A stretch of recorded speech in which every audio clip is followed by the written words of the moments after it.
जिला पंचायत सभागार में सोमवार को जिला प्रशासन ने सभी राजनीतिक दलों के नेताओं के साथ मतगणना को लेकर एक मीटिंग की। जिलाधिकारी चंद्रभूषण सिंह व वरिष्ठ पुलिस अधीक्षक अभिषेक यादव द्वारा आयोजित मीटिंग में जिला प्रशासन द्वारा सभी राजनीतिक दलों के लोगों को पूरी निष्पक्षता और पारदर्शिता के साथ मतगणना संपन्न कराए जाने के लिए आश्वस्त किया गया। साथ ही सभी को चेतावनी भी दी गई कि कानून व्यवस्था के साथ किसी को भी खिलवाड़ करने की इजाजत नहीं दी जाएगी। मतगणना चुनाव आयोग के दिशा निर्देशों के अनुसार ही कराई जाएगी। यदि किसी भी दल के प्रत्याशी या किसी को भी कोई शिकायत हो तो हम लोग मौके पर रहेंगे। हमसे शिकायत करें, उसका निवारण तुरंत होगा, लेकिन किसी भी व्यक्ति, पार्टी के नेताओं या किसी भी दल के लोगों को भीड़ एकत्रित करने नहीं दी जाएगी। जिलाधिकारी चंद्रभूषण सिंह ने कहा कि 10 तारीख को प्रातः 8 बजे मतगणना आरंभ होगी। उसको लेकर कुछ राजनीतिक दलों और कुछ संगठनों द्वारा तरह तरह की भ्रांति फैलाई जा रही थी, इसलिए आवश्यक हो गया था कि सभी के साथ हमारी एक मीटिंग हो जाए। इसलिए प्रेक्षक महोदय की उपस्थिति में सभी प्रत्याशियों को बुलाया गया है। मतगणना के लिए आयोग के सभी दिशा निर्देश उनको बताए गए हैं। प्रशासन पूरी तरह से निष्पक्ष और पारदर्शिता के साथ मतगणना कराने के लिए प्रतिबद्ध है। कोई व्यक्ति अगर भ्रम फैलाने का प्रयास करेगा या कानून व्यवस्था बिगाड़ने की कोशिश करेगा, उसके साथ सख्ती से निपटा जाएगा। चुनाव पूरी तरह पारदर्शिता के साथ हुआ है। मतगणना भी इसी तरह संपन्न होगी। वरिष्ठ पुलिस अधीक्षक अभिषेक यादव ने कहा कि 3 लेयर में हमारी व्यवस्था रहेगी। सबसे आउटर लेयर में एक गेट से एजेंट को प्रवेश कराया जाएगा। किसी प्रकार से मोबाइल, लैपटॉप, कैलकुलेटर उनके साथ नहीं आएगी। एक बार मतगणना स्थल पर आ जाते हैं तो फिर अंदर बाहर नहीं होंगे। अगर बाहर गए तो फिर अंदर नहीं आ पाएंगे। उसी तरह एक अलग गेट मतगणना कर्मियों और मीडिया कर्मियों के लिए रखा गया है। जिसके पास पहचान पत्र होगा वही आ पाएगा। उस दिन शहर के प्रमुख चौराहों पर बैरियर लगाकर पुलिस फोर्स मौजूद रहेगा। लगातार चेकिंग चलती रहेगी। अगले 3 दिनों में सभी होटल, ढाबे, बैंक्वेट हॉल पर चेकिंग चलाई जाएगी। सभी को बता दिया गया है, हम सभी वहां पर मौजूद रहेंगे। किसी को कोई शंका है तो हमें बताएं, लेकिन अगर किसी ने कानून व्यवस्था को गड़बड़ाने का या भीड़ इकट्ठा करने का प्रयास किया तो सख्त कार्रवाई की जाएगी। सभी को स्पष्ट रूप से बता दिया गया है। जनपद में धारा 144 लगी हुई है। पैरामिलिट्री फोर्स भी हमें प्राप्त हो रहा है। अगले 3 दिन हम यही सुनिश्चित करेंगे।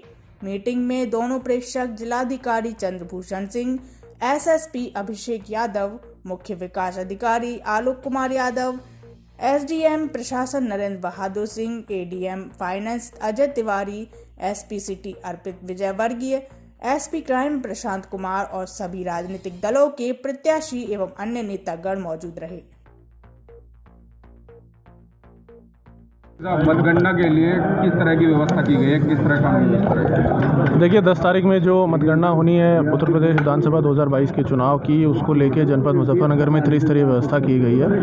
मतगणना केंद्र की मैं आपको बात बता रहा हूँ, जिसमें इनर आउटर कॉर्डन है और उसके अलावा एक आइसोलेशन कॉर्डन है जिसको पैरामिलिट्री फोर्स जो है वो मैन कर रही है। इसके अलावा मतगणना के दिवस पे ये 3 लेयर में हमारी व्यवस्था रहेगी, जिसमें सबसे आउटर लेयर में जो भी गेट्स हैं, एक गेट बनाया गया है जो कि एजेंट्स के लिए बनाया गया है, जहाँ से एजेंट्स को प्रवेश कराया जाएगा। उसमें भी हमने आज मीटिंग में ये स्पष्ट बता दिया है कि एजेंट स्वयं आ सकते हैं, उनके साथ कोई अन्य व्यक्ति नहीं आएगा।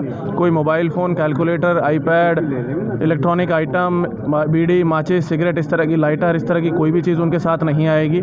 और एक बार वो मतगणना स्थल पर आ जाते हैं तो वो अंदर बाहर नहीं हो सकते हैं। बाहर जाएंगे तो दोबारा अंदर नहीं आ पाएंगे। उसी तरह एक अलग गेट मतगणना कर्मियों के लिए और मीडिया कर्मियों के लिए रखा गया है, जिसमें जिसके पास भी पहचान पत्र होगा वही आ पाएगा। इसके अलावा उस दिन जनपद में भी जो विभिन्न प्रमुख चौराहे हैं, कम से कम 15-20 प्रमुख चौराहे छाटे गए हैं, जहां पे सभी जगहों पे बैरियर लगा के पुलिस फोर्स मौजूद रहेगा, लगातार चेकिंग करता रहेगा। जितने भी अगले 3 दिनों में जितने भी होटल हैं, जितने भी ढाबे हैं, बैंक्वेट हॉल हैं, सभी को हमारे द्वारा चेक कराया जाएगा, ताकि बाहर से कहीं कोई व्यक्ति आके उसमें पिछले दिनों में न रहने लग गया हो। सभी लोगों को स्पष्ट रूप से 2 चीज़ें बता दी गई हैं कि चुनाव उस दिन सभी वरिष्ठ अधिकारी इंक्लूडिंग डीएम, एसएसपी, ऑब्जर्वर्स वहाँ मौजूद रहेंगे। इसलिए किसी भी प्रकार की अगर किसी को कोई शंका है तो हम सभी लोग वहाँ मौजूद रहेंगे, हमसे वो बात कर सकते हैं। लेकिन अगर किसी भी के द्वारा कानून व्यवस्था को गड़बड़ करने का या भीड़ इकट्ठी करने का प्रयास किया गया तो उसके विरुद्ध बहुत कठोर कार्रवाई की जाएगी। हमने स्पष्ट रूप से करने की अपील की जा रही है, तो बहुत स्पष्ट रूप से हमने आज सभी को बता दिया है कि धारा 144 भी लगी हुई है। जनपद में पुलिस फोर्स को इस चीज़ के लिए अलर्ट कर दिया गया है। पैरामिलिट्री फोर्स भी हमें बाहर से प्राप्त हो रहा है। लगातार हम लोग अगले 3 दिन तक यही चीज़ सुनिश्चित करेंगे। सभी को स्पष्ट रूप से बता दिया गया है, कोई भी समस्या हो पुलिस और प्रशासन लगातार मौजूद है। मतगणना को लेके मतगणना के दिन किसी प्रकार की कोई आशंका है, सभी वरिष्ठ अधिकारी वहाँ मौजूद रहेंगे। अपनी बात रखें, जो पूछना चाहें पूछें। डिस्क्रिपेंसी है उसको क्लियर कर दिया जाएगा, कोई इशू आएगा उसको क्लियर कर दिया जाएगा। लेकिन अगर कोई भी प्रयास करेगा तो उसके विरुद्ध कार्रवाई होगी। ठीक है सर। 9 और 10 तारीख को किसान भी आ रहे हैं ट्रैक्टरों लेकर, तो कई दिन देखिए, मैंने स्पष्ट रूप से आपको बता दिया है कि जनपद में कानून व्यवस्था की व्यवस्था को संपूर्ण रूप से सकुशल बनाए रखा जाएगा और सभी को हमने स्पष्ट रूप से बता दिया है। अगर कोई समस्या है तो वो रहे। मतगणना एजेंट या कैंडिडेट्स को मतगणना स्थल पे अलाउड है। इसके अलावा अन्य कोई भी अगर ऐसा कोई प्रयास करता है किसी प्रकार से प्रशासन पे और मतगणना की जो पूरे प्रोसेस है उसको कोई प्रेशराइज करने का, दबाव डालने का या गलत काम करने का प्रयास करता है तो इसको तत्काल प्रभाव से आचार संहिता लगी हुई है, आचार संहिता का उल्लंघन माना रहेगा। और एक आपका आउट टेबल का एजेंट होता है, तो वो जब साइन होकर के सारे एजेंट का आएगा तभी आउट टेबल का एजेंट को कैलकुलेशन के बाद उस पे साइन, उसमें कहीं कोई भ्रम की स्थिति नहीं है। और हर चीज देखिए, बहुत सारी चीजें, बहुत सारी क्या 99.9% सारी चीजें ट्रांसपेरेंट है। जबरदस्ती का एक मुद्दा बनाना कि ये हो जाएगा, ऐसा हो जाएगा, ये कर देंगे, वो कर देंगे, ये पहुंच जाए वहां पे, वो ये सब कुछ भी कोई भी कानून व्यवस्था की स्थिति नहीं होनी है।